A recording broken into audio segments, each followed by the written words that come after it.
The children gathered round, their little faces glowing in the light from the fireplace. "Tell us a story, Papa." "What kind of story would you like?" "Something relevant," the little girl said. "Yes," the four boys chimed in. "Relevant, relevant." The old man lit his politically incorrect pipe, and taking a sip from his martini, he nodded. "Yes, relevance is important." He leaned back and drew in the smoke and began. The children's eyes grew wide with expectation. "Once upon a time, there was a little girl who owned a coat purchased by her grandmother from earnings that she'd made from investments back when the old kingdom was strong. She was called Little Red Riding Republican." "Was the coat used, Papa?" "Oh, no. In those days, before the dark times, there were great factories all over the kingdom. People came from other kingdoms just to buy things. But that was in the days of good King George the First.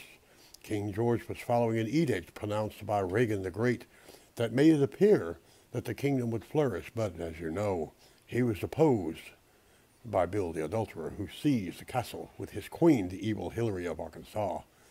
Or was it New York? No one could ever really tell, because she had the ability to shift change to the point where people couldn't even tell if she was a queen or a king. But I digress. The wind howled from outside the cottage, and the old man put another log on the fire. As the embers leaped from the fireplace, he continued.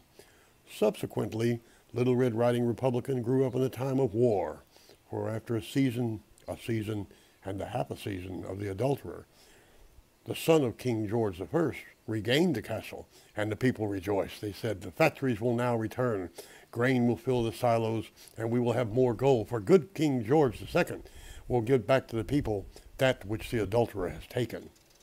"But they were wrong, weren't they, Papa?" "Oh, yes, they were. For King George the Second was not like his father.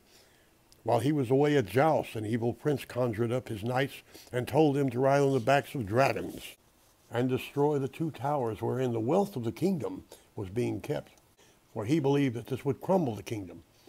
King George the Second went on a crusade, but he could never find the evil prince. What little gold he had left he spent pursuing this prince. But the prince vanished as if he had magical powers, and after that God dimmed the light of his wisdom, and King George the Second began to imagine that the evil prince was here, there, everywhere. And he saw windmills that existed only in his mind, and he pursued those windmills with a vengeance, even slaying other kings who had no such windmills. And freedom was soon gone from the land. And the people said nothing because they thought King George the Second was like his father, right, Papa?" "Yes, they did. They thought that he was a member of the Sacred Order of Republican, but in reality he was not. They had memories of King Regan the Great." The little girl's eyes grew wide, and she said, "But King Regan was not a king at all, but the court jester. Right, Papa?" "You are right. He constructed bedtime stories that turned the people into a false sense of security. King George the Second was using these same bedtime stories to make people believe that the windmills were real. King George the Second made crusades against kingdom after kingdom until he had exhausted all of his gold. Freedom was gone from the land, and a great pestilence came upon the kingdom, the plague of recession. He told the people lies. He said paper was gold, and that the evil prince was mounting an even greater army to make another war."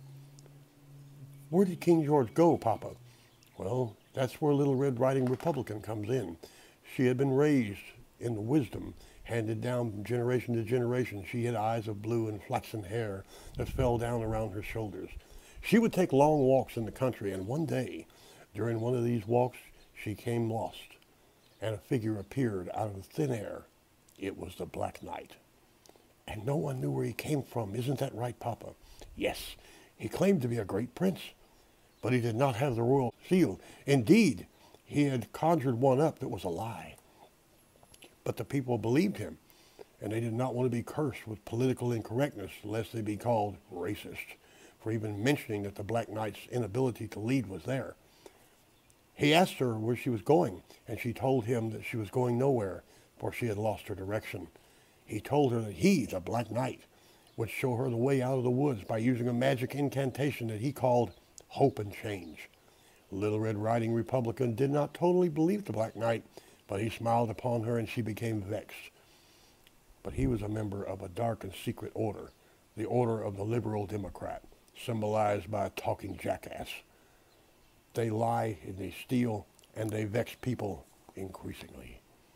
And they eat little children like us. Oh yes, they eat little children before they're born. And if they are born, they steal them and they give them to anyone who has the gold to buy them. And the Black Knight so vexed Little Red Riding Republican that she began to believe all of his lies. Then, by way of sorcery, he pretended to show her a path out of the woods. She could not see that the woods were still there, but the Black Knight had fooled her by an evil incantation called misdirection. She began to run through all the villages calling the Black Knight will save us. Only he has the magic, and the people believed. The kingdom rose with such a veracity that they even gave the castle to the Black Knight, and he became the king. But he had no magic, did he, Papa? Oh, no. He was practiced in the art of misdirection. Whenever confronted with the truth, he would wave his hand and say, "Don't look there, look here." And while the people were looking at his right hand, the left would be doing all manners of iniquity. He took the two-edged sword called Constitution, which had been withdrawn from the rock of the tyranny centuries before and given to the fathers of the kingdom, and he flung it into a room known as the Supreme Court, whereupon it began to dull its edges until it was no longer a sword but a club. Soon the entire kingdom was under a cloud of lies called political correctness, and no one could discern the truth, for all the wisdom had been taken from the land, and the sword of Constitution was a club to beat the people into submission. People longed for the days of the great kings, but those days were no more. The kingdom was not even a kingdom anymore. The subjects were still believing the Black Knight's lies.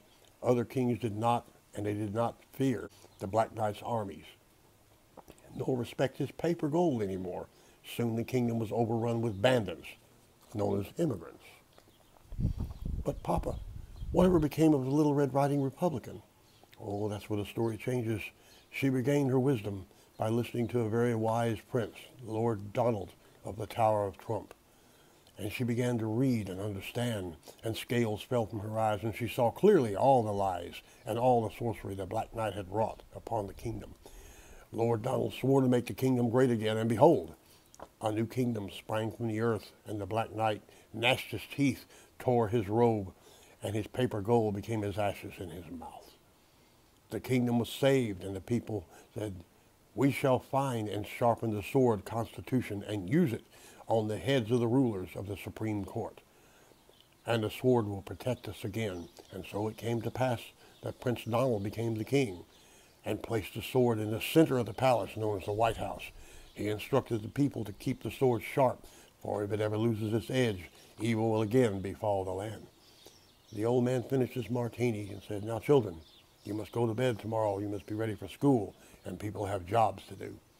But Papa, whatever became of the Black Knight? He was vanquished to a prison called CNN, where to this day he tries to revive his scroll of racial division by means of political correctness, but the people no longer believe, for they know that he too is seeing windmills that are not really there.